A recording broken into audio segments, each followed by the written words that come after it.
Hi gang, Rob here at the Edge Power Sports. It's getting that time of year. It's starting to cool down a little bit. We're getting ready for all that snow to come along. So we're going to talk about our Suzuki Kingquad. This is actually one of my favorite quads in the industry. Honestly, gang, I know people that have purchased a Suzuki Kingquad. They've dropped it off in the middle of Alaska where their cabin is. They never have to worry about it. These things run forever. I mean, gas, tire, and oil, that's really about it. So we're going to go over some of the features on the machine, dive into it, and really, hopefully this gets you a little excited about it. So some of the just external features that you're going to see on the machine, all the Kingquads do have a dry storage area. I have had clients put fuel in here. It'll hold the fuel, but it's not for gas. It's actually for your gloves, goggles, put a sandwich in there. There is a waterproof gasket on there, so this will keep completely dry if you're going into any wet areas. And you have a 12-volt power source right there, so easy to access right there. A little easy waterproof plug on that little 12-volt access. Now on the ignition, you do have some options here. You can just turn the ignition on, or you can do a lighted position as well. So if you want to run dark and just have the ignition on, you can do that. Or if you want the lights on, you can have them in that accessory position as well. So kind of a nice feature on that, in case you don't want to spook out some of the wildlife that you're up in the mountains on. Now we're going to take a look up underneath the seat here, see some of the features on that. I'm just going to step on the other side of the machine here. So easy access to remove the seat, just a little pull tab right here, just gonna slide up. Then you do actually have a nice room for a winch solenoid, so there's plenty of room in there. Does come with a minor toolkit in there. There's a spanner wrench in there, a couple various wrenches, so you can adjust your suspension. We always wire our quads, so you do have a battery tender in there as well. Now, one of the cool features about this is actually your intake for your snorkel for the carburation system or the intake system. So you could actually almost submerge this unit up to about the top of your knees before it's going to start sucking in any air on that. So pretty cool deal on that. You can really get these wet and not really have to stress out about them. Also, some of the accessory features that I always liked about Suzuki. It's kind of hard to see, but there's a little snorkel line right here that runs all the way from the front of the unit all the way back to here. That's actually so you can run your power cables for your winch system on the unit. So if you want to run a plow or just a winch, very easy to sneak those wires through and get wired right up to your battery and all that power. So we're going to plug up the seat here. Pretty easy to install. Basically, you just start with the nose down. It's just going to slide in, give it a little pop like that, and then you're good to go. Then as far as fuel-wise goes, we do recommend premium octane in the fuel. Cool thing is it's a very auto-style gas cap, so once you hear it click, you know you're tightened. You don't have to worry about any more cranking down on that. We're going to take a look at the back end of the unit now. A lot of storage back here. So you've got a little storage compartment right here. You can put goodies in, whatnot. Tow straps.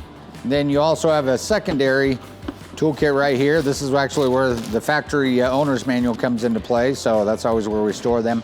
It's paper, so it gives you some nice literature time right there. A lot of manufacturers have gone away with the paper owner's manual, so we really appreciate that when they supply those.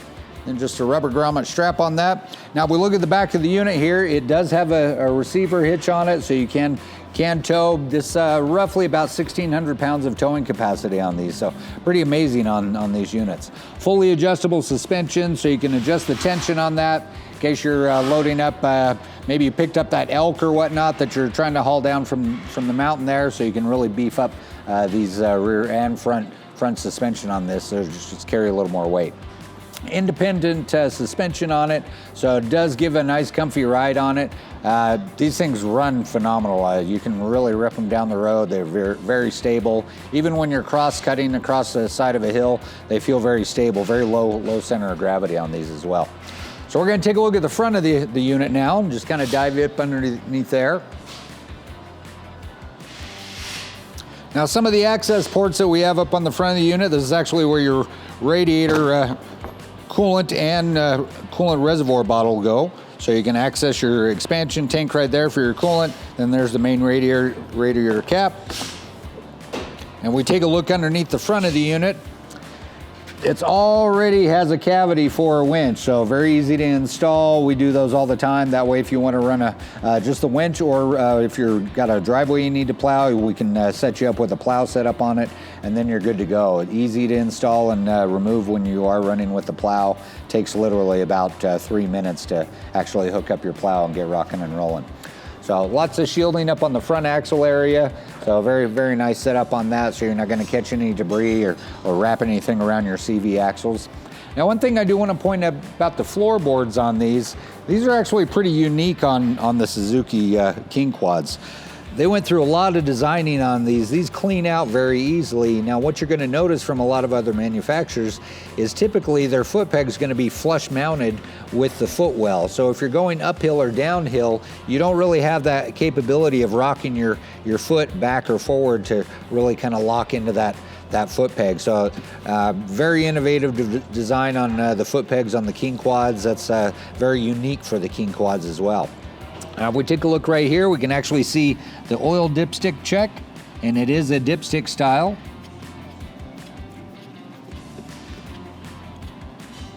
Just get that unscrewed, all set right there. And when you're checking your oil, you always want to check it unladen, so don't thread it into the thread, just check it right on the top there. Get that threaded back in here. Now, we're going to take a look at the shifter on these. Not a lot of people realize it, but Mercedes-Benz actually designed the shift gate on these. I have actually, in all my career, I've only seen one of these shift gates fail. These last phenomenal. They're very smooth shift setup on them, so a lot of high quality in that design. And when we take a look up on the controls here, you do have your park brake here. Just squeeze that. Set the park brake rod, and then it's all locked in, won't go anywhere. When you're ready to release it, just get a little squeeze and it'll release right there. Now, if we take a look right up here on the controls, I'm gonna turn the ignition on so we can see the dash as well. All right, so you've got basically a running light and a high beam light. So that would be your run light, that would be your high beam position, engine cutoff switch, off and on. Now the override button, that's actually for your reverse. So what it is if you're in reverse and you're in a really mucky situation, you really have to get a little more grunt to get out of that. Typically the reverse will start rev limiting it out. And then if you hold that down, that's gonna take that rev limit away and it'll allow you to pull out of that bad situation. So that's a nice feature right there.